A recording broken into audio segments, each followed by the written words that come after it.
अनुपूरक बजट में हमें अपनी बात रखने का अवसर दिया, इसके लिए मैं आपका आभारी हूँ।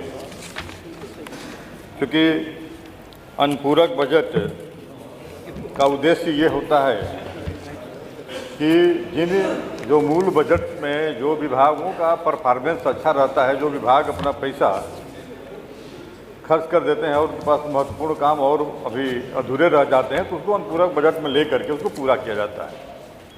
लेकिन मैं बहुत नहीं, लेकिन कुछ महत्वपूर्ण विभागों के बारे में माननीय वित्त मंत्री जी का ध्यान आकृष्ट करना चाहूँगा। क्योंकि माननीय वित्त मंत्री जी पहले आप नियोजन मंत्री भी रह चुके हैं, आपको कम से कम कुछ ऐसे विभाग हैं जिनको समय समय पर इस बात की समीक्षा करनी चाहिए कि उनको मूल बजट में कितना उनका आवंटन हुआ था उनको, और उस आवंटन के सापेक्ष वित्त विभाग द्वारा उनको कितने % धनराशि अमुक्त की जा चुकी है और वह विभाग अमुक्त धनराशि का कितने % खर्च कर चुका है। अगर वित्त विभाग द्वारा अगर संपूर्ण धनराशि आज दिसंबर का लास्ट चल रहा है, अगर इसमें भी तक नहीं अमुक्त हुई तो फिर कौन अमुक्त हुआ। लेकिन आप अमुक्त करके भी क्या करेंगे। एक मैं आपका विभाग, अभी आज सवेरे बड़ी चर्चा हुई पर्यावरण पे, तो पर्यावरण विभाग में जबकि देखिए इस समय कितना मैंने त्रस्त है प्रदेश, आपने उनको 39%, क्योंकि उनको 211 करोड़ का मूल बजट में उनको प्राविधान किया गया था, जिसमें आपने 39% आपने उनको आवंटित कर चुके हैं आप। लेकिन उस पर्यावरण विभाग को देखिए कि खर्च कितना किए हैं, खर्च किए हैं मात्र 2%। इस पे उनको कौन सी सज़ा होनी चाहिए। आज कितना पर्यावरण पे सवेरे सवाल लगे थे, पर्यावरण पे इतना सवाल लगे थे कि मैंने कुछ जगहों का वो बताया कि नहीं, एक हम बैठे बैठे सुन रहे थे, माननीय पर्यावरण मंत्री जी कह रहे थे कि नहीं हम इम्प्रूवमेंट किए हैं, हम इम्प्रूवमेंट किए हैं। तो मैंने चूँकि वो आंकड़ा देखा, इम्प्रूवमेंट तो किए हैं। ये 22 दिसंबर 2024 में जो IQ था, जैसे प्रयागराज में 137, तो आज 22 दिसंबर 2025 में वह 137 इम्प्रूवमेंट करके 416 हो गया। ये इम्प्रूवमेंट है। इम्प्रूवमेंट मुझे लगा कि IQ उन्होंने कम कराया है। इसी तरह से कानपुर नगर 147 था 22 दिसंबर 2024 को, और 25 में 493।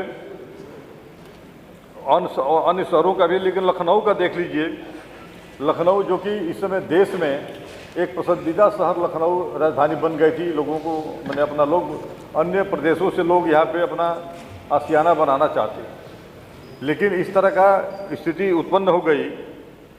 माननीय दादा महोदय लखनऊ 2024 में 22 दिसंबर 2024 को उसका IQ था 200, और आज 22 दिसंबर 2025 को उसका सुबह निकलवाए थे, वो बढ़ के 565 हुआ। अब बताइए इस तरह का है, तो निश्चित रूप से मैं माननीय वित्त मंत्री से आग्रह करूंगा कि इन जो महत्वपूर्ण विभाग हैं इनको, जैसे अभी गन्ना के बकाये पे चर्चा हो रही थी, आपने वित्त विभाग ने इनको आवंटन धनराशि का 95% आप खर्च कर चुके हैं, अरे आप दे चुके हैं इनको, लेकिन इनका खर्च है अभी 63%। अभी लोक निर्माण विभाग, क्योंकि इनके जो आवंटित बजट मूल बजट में जो था उसका 60%, हालांकि ये भी ठीक नहीं है, 60% ही अभी उनको धनराशि दी गई है, लेकिन उस धनराशि में मात्र वह अभी 31% ही खर्च किए हैं। वह 40% धनराशि किन परिस्थितियों में नहीं दी गई है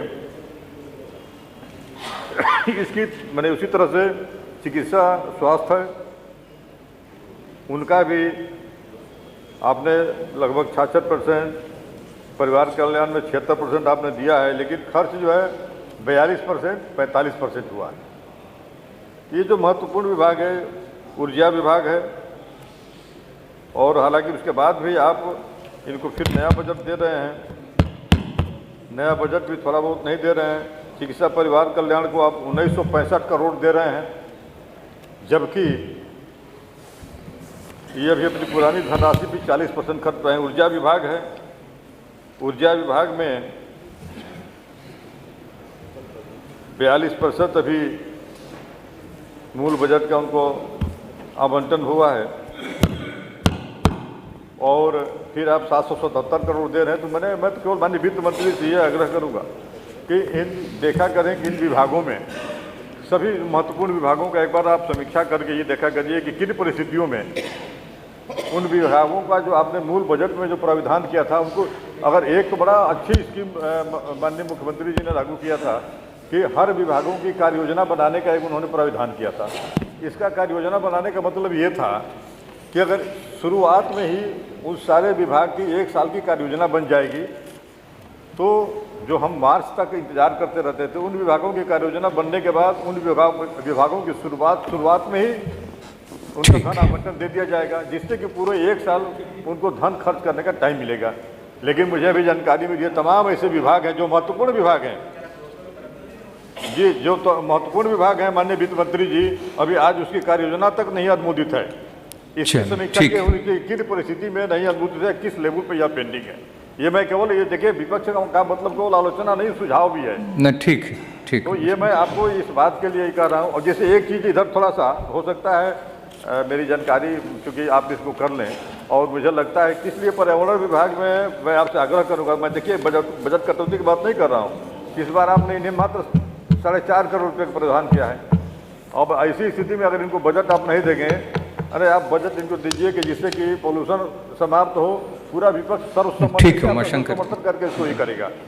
और देख लीजिए, एक इधर चूँकि जो कुछ दिनों में हो सकता है, मुझे लगता है कि उच्च लेवल माननीय मुख्यमंत्री विवेकाधीन कोष में इस समय जो मैंने इतनी प्रशंसा मिलती थी कि जो माननीय विधायक जो गंभीर रोगों से जो ग्रसित होते थे, तो वह जो हॉस्पिटल लिस्टेड हैं, उन हॉस्पिटल के एस्टिमेट पे सारी फॉर्मेलिटीज करा करके वह पत्र लिखते थे माननीय मुख्यमंत्री जी को। तो और इसमें डीएम की आख्या से लेकर के सारा रिपोर्ट आ जाता था।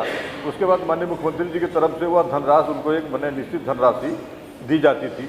लेकिन इधर कुछ दिनों से अब ये मुझे लगता है कि माननीय मुख्यमंत्री जी को इसकी समीक्षा करनी चाहिए कि किस लेवल से यह ऐसा किया जा रहा है। वह धनराशि या तो लिख करके ये लौटा दिया जा रहा है कि अब चर्चाएँ पूर्ण हैं, अपूर्ण हैं, 0 कर दिया जा रहा है, और या तो मान लीजिए 5 लाख का इस्टीमेट है तो उसको 50,000 रुपया या 25,000 रुपया कर दिया जा रहा है।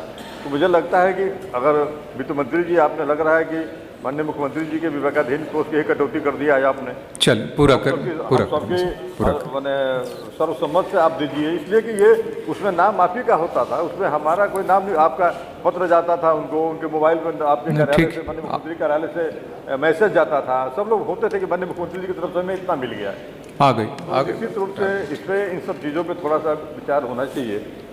और ठीक है, बहुत धन्यवाद श्री उमाशंकर जी। चलिए अधिष्ठाता महोदय, ठीक ठीक, धन्यवाद। आपका भी सम्मान है। धन्यवाद। बहुत सारी बातें रह गए हैं, लेकिन चलिए कोई बात नहीं। श्री माता प्रसाद पांडे जी आए नहीं महोदय।